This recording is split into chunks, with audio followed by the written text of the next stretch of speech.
சின்ன ஐடியா பார்க்க போனோம்னா நம்ம வந்து புறா கேஜ் எப்படி அடிக்கிறது அந்த அப்டேட் தான் பார்க்க போகிறோம்.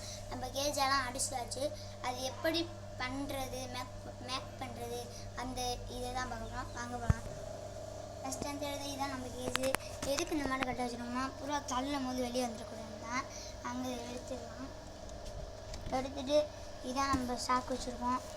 எதுக்கு இந்த மாதிரி சாக்கு வைக்கிறோம்னா இங்கே கேப் இருக்குது, பூனை எலி எதுவும் போயிடக்கூடாதுன்னு. இதான் நம்ம டோரு.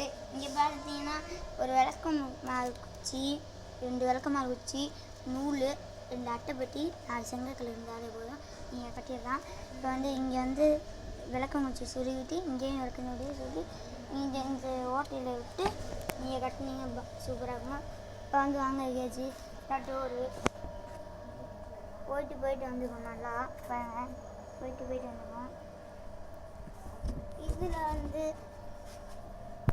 இதில் வந்து 4 புறா போடலாம்.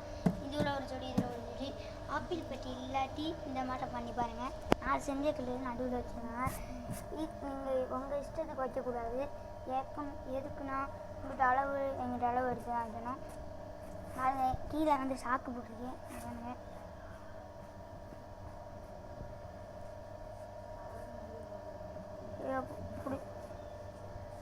இந்த வீடியோ பிடிச்சிருக்குன்னு நினைக்கிறேன். லைக் பண்ணுங்கள், சப்ஸ்கிரைப் பண்ணுங்கள், மறக்காமல் பெல் பட்டன் தட்டிட்டு போயிருங்க. அடுத்த வீடியோவில் பார்க்கலாம்.